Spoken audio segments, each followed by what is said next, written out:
बिस्मिल्लाहिर्रहमानिर्रहीम। अस्सलाम वालेकुम। आज 9 जनवरी है और दिन है मंगल का। इमरान खान की मकबूलियत, बल्कि आप ये कहें कि इमरान खान अपनी मकबूलियत की दो धारी तलवार के साथ अपने मुखालफिन पर हमला आवर है। गो कि इमरान खान इस वक्त जेल में मौजूद है, लेकिन इमरान खान की अवामी हमायत, उसकी अवाम के अंदर पॉपुलैरिटी इस वक्त इतनी खौफनाक और ख़तरनाक सूरत हाल इख्तियार कर चुकी है कि शरीफ ख़ानदान के सबसे मजबूत हलीफ जो हैं उन्होंने भी घबराने शुरू कर दिया है। क्योंकि आपको पता है कि जब कोई सिस्टम करप्ट होता है तो उस करप्ट सिस्टम के जो बेनिफिशरीज होते हैं वो उस करप्ट सिस्टम को बचाने के लिए, उस करप्ट लीडरशिप को बचाने के लिए इसलिए जो है वो एक्टिव होते हैं या कोशिश कर रहे होते हैं कि उन्हें पता होता है कि हम इस करप्ट सिस्टम के बेनिफिशरी हैं, अगर ये करप्ट सिस्टम जाएगा तो हम भी साथ बह के चले जाएंगे।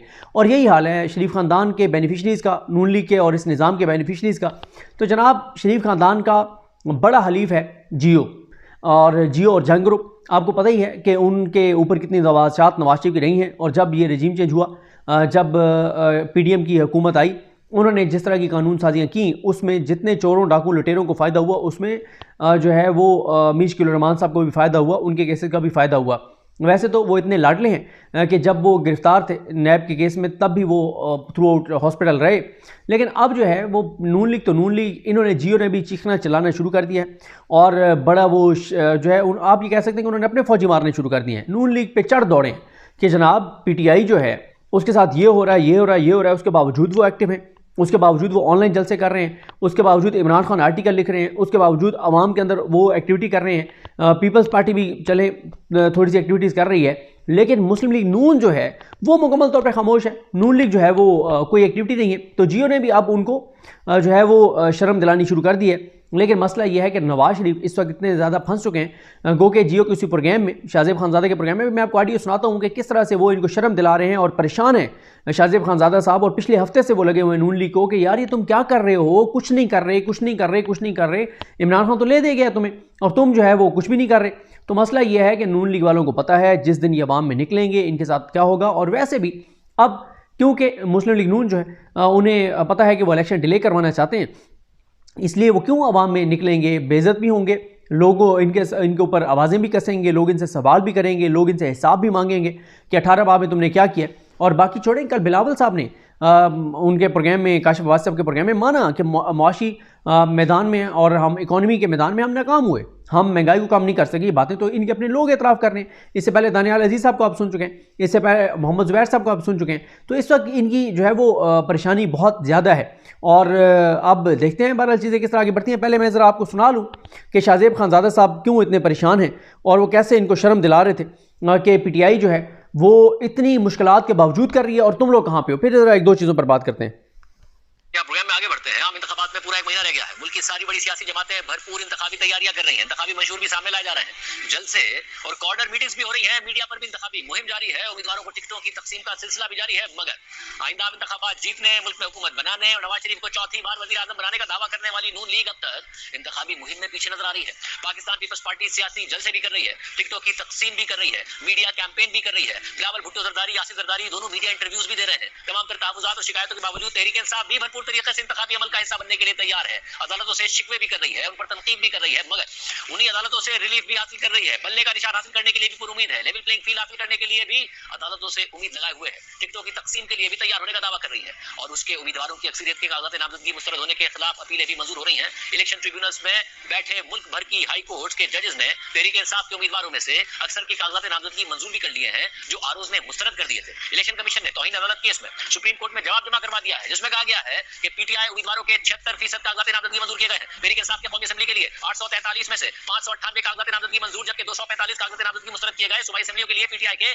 1777 में से 1398 कागजात नामजदगी मंजूर और 398 कागजात नामजदगी मंजूर और 379 कागजात नामजदगी मुस्तरद किए गए हैं। कौमी असेंबली के हल्का N122 लाहौर से इमरान खान की कागजात नामजदगी मुस्तरद करने के खिलाफ अपील लाहौर हाई कोर्ट के जस्टिस तारिक नदीम के सामने, जबकि NA नवासी मियावाली से कागजात नामजदगी मुस्तरद होने के खिलाफ अपील जस्टिस चौधरी अब्दुल अजीज के सामने ज़ेर समाअत है। तहरीक इंसाफ के नाइब चेयरमैन शाह महमूद कुरैशी के कागजात नामजदगी मुल्तान से मुस्तरद होने के खिलाफ अपील मुस्तरद हुई, मगर उमर कोर्ट से कागजात नामजदगी मुस्तरद होने के खिलाफ अपील मंजूर हो गई है। तहरीक इंसाफ के सदर परवेज इलाही और उनकी अहलिया कैसरा इलाही के कागजात नामजदगी मुस्तरद होने के खिलाफ अपील भी मुस्तरद हुई है, जबकि अहमद अजहर की अपील पंजाब असेंबली के हल्के के लिए मंजूर, जबकि कौमी असेंबली के लिए मुस्तरद हो गई है। आलम समाती ने मानसेरा के हल्का NA 15 से नवाज शरीफ के खिलाफ कागजात नामजदगी जमा कराए थे, जिनके मुस्तरद होने के खिलाफ अपील भी मुस्तरद हुई है। इसके अलावा तहरीक इंसाफ के मुताबिक सीनियर रहनुमाओं की कागजात नामजदगी मुस्तरद होने के खिलाफ अपीलें मंजूर हो गई हैं, जबकि तहरीक इंसाफ के सीनियर रहनुमा अली ज़फ़र ने दावा किया है कि तहरीक इंसाफ अगले 24 घंटों में टिकटों के लिए नामजद उम्मीदवारों का ऐलान करेगी। टिकटों के लिए 98 या 99% उम्मीदवारों की कंफर्मेशन हो चुकी है। यानी एक तरफ लेवल प्लेइंग फील्ड ना मिलने का दावा करने वाली तहरीक इंसाफ की तैयारी का यह हालत है, जिसकी पूरी मरकजी क़यादत या तो जेलों में है या फिर मंजर से गायब है या फिर इंतखाबात लड़ने के लिए नाअहल हो चुकी है। लेकिन दूसरी तरफ नून लीग है, जिसके कायद नवाज शरीफ को वतन वापस आए हुए कई महीने हो गए हैं, उनके खिलाफ तमाम मुकदमात खत्म हो चुके हैं। आता हयात नाअहली की आखिरी रुकावट भी दूर हो गई है। नवाज शरीफ खुद उम्मीदवारों से मुलाकातें कर रहे हैं, सियासी मुलाकातें कर रहे हैं,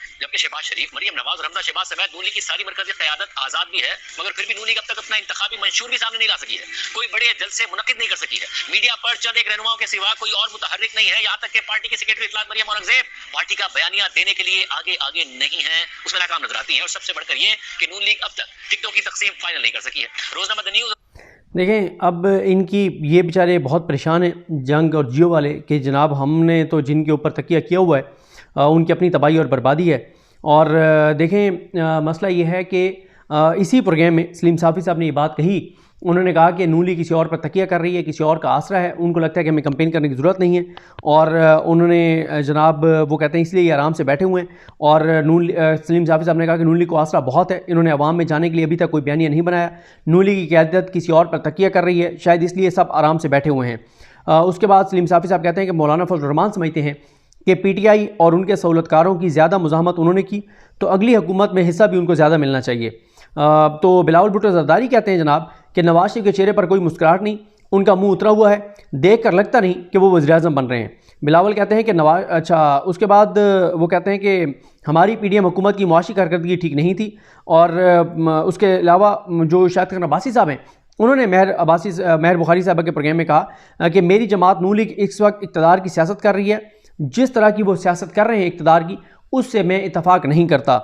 और जावेद लतीफ़ साहब के 4-5 बयानात बहुत इंपॉर्टेंट हैं, जो उन्होंने 4 बयानात दिए हैं उन्होंने उनके वसीम बादामी साहब के प्रोग्राम में। एक तो मियाँ जावेद लतीफ़ कहते हैं कि नवाज शरीफ को वज़ीर-ए-आज़म बनने का शौक़ नहीं, वो कौम को इस हालत में देखकर तकलीफ़ में है, रियासत कौम और आइन के लिए कुछ करना चाहते हैं। तो मेरी तो आंखों में मतलब आंसू आते आते रुक गए हैं। ये मतलब मियाँ साहब के यहाँ बहुत मशहूर हैं कि मियाँ साहब पाकिस्तान को तकलीफ़ में देखकर और तकलीफ़ महसूस कर रहे हैं और वो पाकिस्तान की खातिर वज़ीर-ए-आज़म बनना चाहते हैं। फिर मियाँ जावेद लतीफ़ कहते हैं कि इस वक्त जो हालात हो चुके हैं उनमें कोई दिल से कबूल करे या ना करे, लेकिन ज़रूरत के तहत सब नवाज शरीफ को कबूल कर रहे हैं। फिर वो कहते हैं कि शहबाज शरीफ के दौर में इदारों ने अपनी हाथ से तजावुज़ किया, नवाज शरीफ के आने के बाद ऐसा हुआ तो वो पहले से ज़्यादा पाकिस्तान से दुश्मनी करेगा, जो ऐसा करेगा वो पहले से ज़्यादा पाकिस्तान से दुश्मनी करेगा। तो ये जनाब जावेद लतीफ़ साहब कह रहे हैं। और कोदा बाबर साहब जो सेनेटर हैं और बाप पार्टी के तर्जमान हैं, उन्होंने वसीम बादामी साहब के प्रोग्राम में बड़ी इंटरेस्टिंग बात की। उन्होंने कहा वो जो बात करते थे कि बाप का बाप कोई और है, उनसे मैं पूछना चाहता हूँ कि अब बाप के बहुत से लोग आपकी पार्टी में गए हैं, तो अब वो कैसे गए हैं फिर? तो सही उन्होंने किया है। और ये है जनाब सूरत हाल। और आज का दिन बहुत इम्पॉर्टेंट, क्योंकि आज जो है वो हो गई 9, 10, 11, 12, 13 को फाइनल लिस्टें हर चीज़ लग जानी है। और आज और कल आखिरी तारीख है ट्रिब्यूनल्स के फैसले सुनाने की। और ट्रिब्यूनल्स के फैसलों के बाद फिर अदालतों में दोबारा मामला जाएंगे। जिनके कागजात नामजदगी PTI के लोगों के मुस्तरद हुए हैं, उनके मामलात अब और अदालतों में जाएंगे और होते होते सुप्रीम कोर्ट आएंगे। और इन्हीं 4-5 दिनों में मज़ीद फाइनल हो जाएगा इलेक्शन होने हैं नहीं होने, जो कि मुझे बिल्कुल होते हुए नज़र नहीं आ रहे चीज़ें, क्योंकि मुस्लिम लीग नून की बहुत ज़्यादा ख़राब है। नून लीग बहुत ही ज़्यादा परेशान है। और नून लीग के इस वक्त हालत ये है कि उनकी अपनी पार्टी में इख्तलाफात हैं। और जो इस वक्त सीट एडजस्टमेंट जो आप वैसे देख ही चुके होंगे कि जो सीट एडजस्टमेंट नून लीग ने अब तक की है कि किस किस को इस्तेकाम पाकिस्तान में नून लीग टिकट देने जा रही है। एक तो मैं आपको पिछली वीडियो में सानिया बता चुका था कि फिरदौस आशिक अमान साहब को नहीं मिल रही, लेकिन अब आ जाएँ किस किस को दे रहे हैं। 7 कौमी असम्बली और 11 सूबाई असम्बली की नशिस्तों पर सीट एडजस्टमेंट हो रही है नून लीग की। और इसी तरह से नून लीग जो है वो जहांगीर तरीन साहब को रोदरन की बजाय मुल्तान में एडजस्ट कर रही है। अलीम खान साहब को NA 117 दी जा रही है। आमिर कियानी साहब को इस्लामाबाद, जबकि गुलाम सरवर खान को रावलपिंडी में एडजस्ट किया जाएगा। और फिरदौस आशिक अमान साहबा, राना नज़ीर और हुमायूं अख्तर, इनको सीटें नहीं दी जा रही। नुमान लंगड़ियाल को साहिबाल और इंजीनियर गुल असगर को खुशाब से एडजस्ट किया जाएगा। अब तक की ये जनाब तफसीलात सामने आई हैं। तो नून लीग इसी में वसीम बादामी साहब के प्रोग्राम में जो जावेद लतीफ़ साहब हैं उन्होंने बार बार कहा कि हमें इनको टिकट एडजस्ट नहीं करना चाहिए, क्योंकि पहले भी जब हमने इनको 20 लोगों को टिकट दिए थे 17 जुलाई को, तो वो बुरी तरह से हारे थे, क्योंकि पीटीआई के साथ वो रहे थे, पीटीआई वाले भी उनसे नाराज़ थे और हमारे वोटर भी इनके लिए नहीं निकला। अब भी यही होगा, नून लीग जितनी सीटें इस्तेकाम पाकिस्तान को देगी वो तमाम सीटें जो हैं वो आप देखेंगे उसमें इनको होगी शिकस्त, क्योंकि इस वक्त नून लीग खुद एक डिज़ास्टर है, और जब नून लीग और इस्तेकाम मिल जाएंगे तो ये उससे भी बड़ा डिज़ास्टर होगा। तो बहरहाल देखते हैं चीज़ें कैसे आगे बढ़ती हैं। मुझे अपनी दुआ में याद रखें। अलग हम सबका हमें नासरो। अल्लाह हाफ़िज़।